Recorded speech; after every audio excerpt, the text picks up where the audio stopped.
Let us look at question number 3. It is given that function x is equals to ln 1 plus sine of 3x.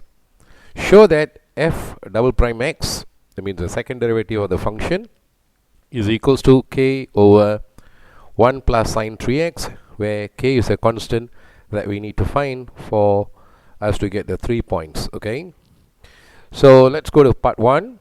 Let's copy down the function fx is equals to ln of 1 plus sine 3x. So of course we need to differentiate it twice in order to get f double prime x. So differentiate first with respect to x. So of course whatever that is after the word ln, that's going to become the denominator. So we just write 1 plus sine 3x as the denominator, and then we're going to differentiate the denominator and fill it up into the numerator. So sine 3x, if we differentiate, it's going to become cos 3x, and of course we differentiate the 3x again and we got a 3, so it would be 3 cos 3x is the numerator. So there we have the first derivative of the function of x. So we need to differentiate it once more in order to get the second derivative, and of course this time we can see that it is a something over something, so we need to apply quotient rule on this. So differentiate once again with respect to function with respect to x. So since we are going to use the cosine rule, so let's start with the denominator. So that's a v squared. So 1 plus sine 3x, and we put a square, right? And then now for the numerator, we're going to start with the denominator function, which is 1 plus sine 3x, and then we will fill it up with the next bracket with the derivative of the numerator, which is 3 cos 3x. When we differentiate, it's going to become minus 9 sine 3x, because cosine 3x when you differentiate is going to become minus sine 3x, and there is already a 3, so we differentiate the 3x once more. So 3 times a minus 3, or 3 minus 3, I mean minus 3 times 3 would give you minus 9. So that's how I get the minus 9 here. And then now let's keep the numerator function fixed, which is 3 cos 3x, and we're going to differentiate the denominator, right? So 1 plus sine 3x, of course we have already done the differentiation just now, which is the same as this, right? So 3 cos 3x. So there we have differentiated. All that is left of us to do now is to simplify this expression. So now let's expand this. So 1 times minus 9 sine 3x would be simply minus 9 sine 3x. Sine 3x times minus 9 sine 3x again, so it's going to become sine squared 3x with a minus 9 in front. So minus 9 sine 3x times sine 3x is sine squared 3x, and then here we have a minus, and 3 times 3 is going to become 9, and then cos 3x times cos 3x would of course become cos squared 3x. So now we just copy the denominator, but we have work to do on the numerator. So minus 9 sine 3x, there is nothing much we can do, so we just leave it like that first. So since all of them have got a common factor of minus 9, so we can pull them outside the bracket. So we put a minus 9 here. So we have got a sine 3x, and this would of course become plus, because I have already taken out a minus 9. So it will become plus sine squared 3x. And from this, since I have also taken out the minus 9 by factorization, so I'm going to have a plus cos square x. Now sine square x plus cos square x, as you would have recognized, this is actually equals to a 1.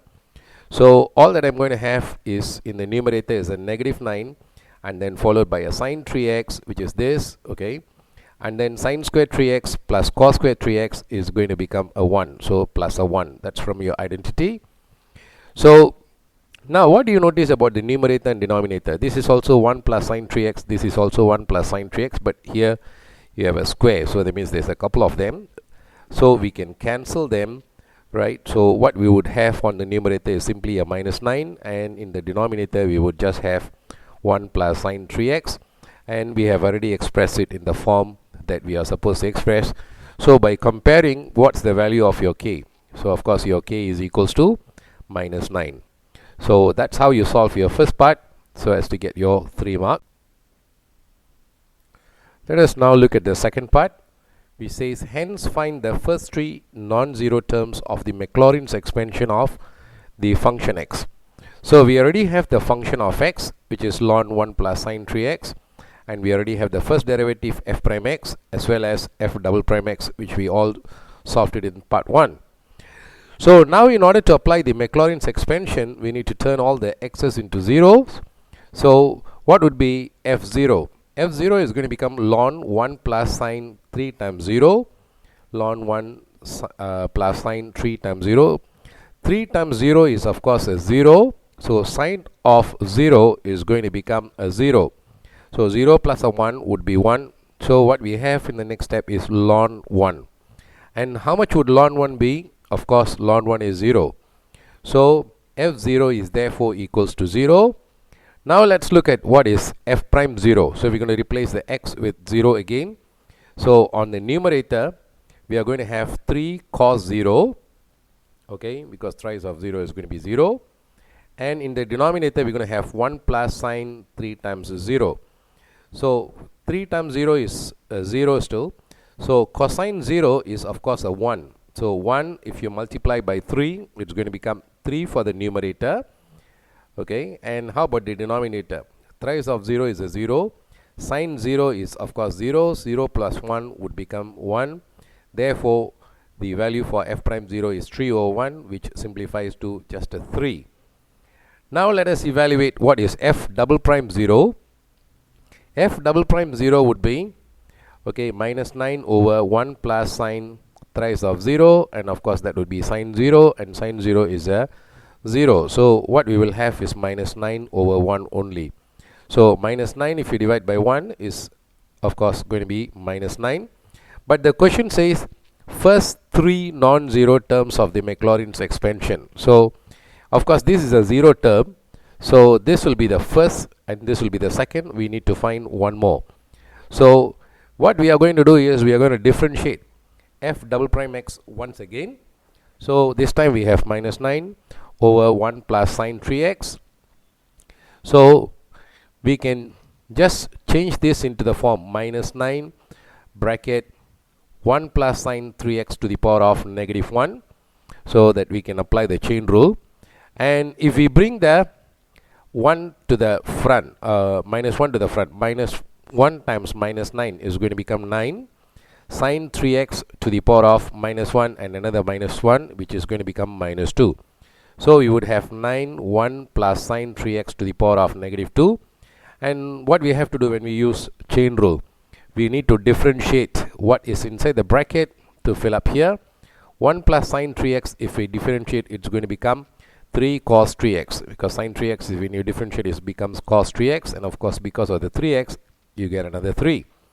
So the 3 and the 9 we can multiply together, and that's going to give us 27, and cosine 3x would go to the numerator.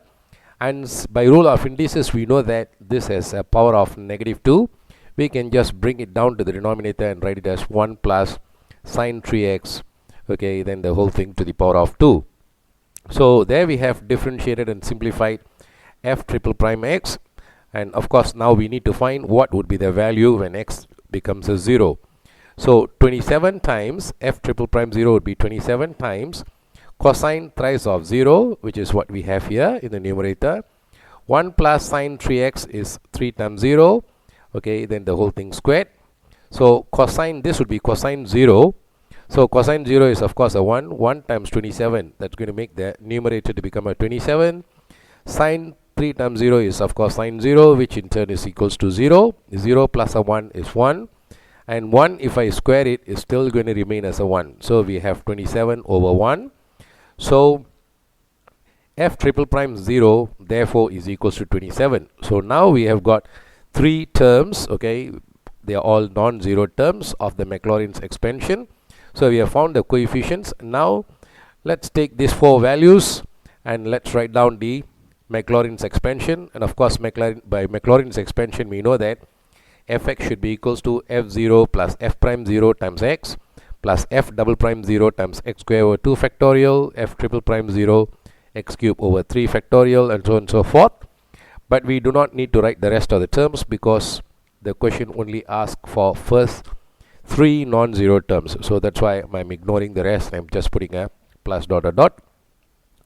So the f0 value is of course a 0, right? And f double prime 0 we have it here, so which is 3, and don't forget to write the x, so 3x. And f double prime 0 is a negative 9, so there we have the negative 9. Then we have a x square over 2 factorial, which is of course x square over 2 factorial is 1 times 2, that would be a 2. And then f triple prime 0 is a 27, so let's put the 27 there. And we have x cube over 3 factorial. 3 factorial means 1 times 2 times 3. 1 times 2 times 3 is of course going to be 6. Okay, and since we are ignoring the rest of the terms, let's put just plus dot dot dot. And then now all that we need to do is to simplify this and write it down. Hence fx will be, we can ignore the 0. We will start with a 3x. So of course 3x, and plus minus is going to become minus, and we have got a 9 over 2.